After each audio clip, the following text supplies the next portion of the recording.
So they're immediately already on board, and it is now the way we do business. It is the way we teach. It makes sense. The first 3 years were very hard work. It was hard instructional work, but it was life-changing, and it changed us internally in terms of how we think about what our children need. It was no longer about what we wanted to do as teachers. It's what we were compelled to do as instructors in response to our children and our families and what they wanted. It is very natural to us now at the end of 7 years. It is just the lifeblood of our school. We still depend on the Professional Development Institute for continued support. There are experts we can call on any topic. We can request additional training. I can receive additional training. I can always find someone within this Literacy First family in other schools, other principals, other leaders around the nation that have faced any obstacle or roadblock that we may come up against. And we do, we all do, all the time. Schools change, populations change, teachers change. So it is an ongoing process, but it is not the same thing as purchasing a product and standing back and asking teachers to implement it and then looking for results. It is about stepping into a relationship with a network of professionals that believe that children can achieve if they're taught appropriately in response to data. And it's about training the leaders in those schools to guide them carefully and lovingly and to continue to support them and make them teacher leaders, turn the leadership over to them.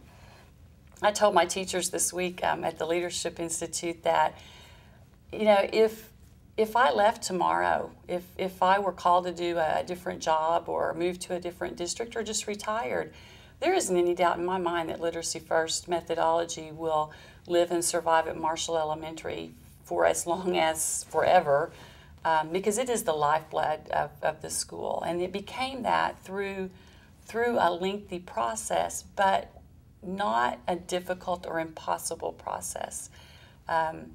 Rigorous is a word I've heard today. Yes, it is a rigorous process, but one that a school can be very proud of and can talk about and reflect upon to continue to grow.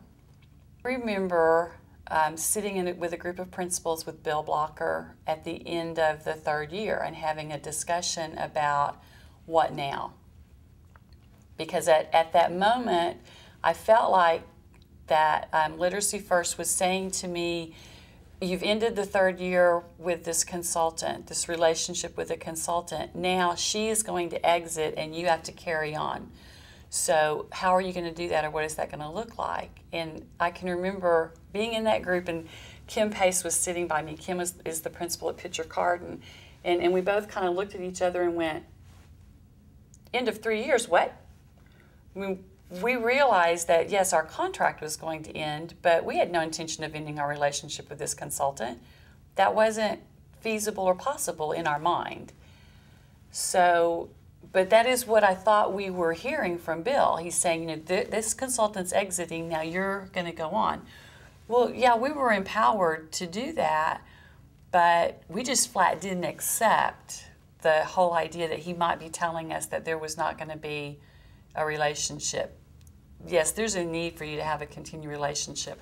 It starts to look different after the third year, but it is necessary, and I think now that everyone in the Literacy First process has kind of bought into that idea by allowing extensions and additional training days, and, you know, we email and talk, and, you know, does that make sense?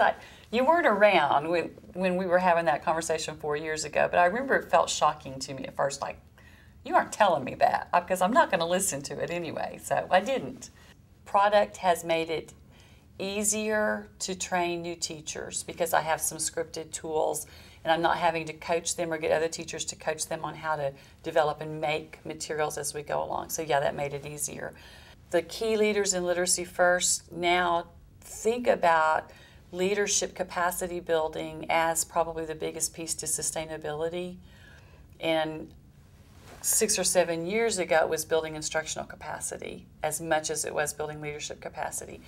Now, building leadership capacity is almost more important, which it should be, because that's where you have to have that in place, and it has to be able to grow internally, or the methodology will go away as teachers go away. Mm-hmm. So that I think has changed over the years. Like bringing in someone from McGrail who's not necessarily connected to Literacy First, but that can take literacy or leadership research and factors and responsibilities and relate it to this methodology is huge. It's huge. There are no other instructional processes out there that do that, that take concrete, scientifically based research and then go apply it to, or will apply any of them to their methodology.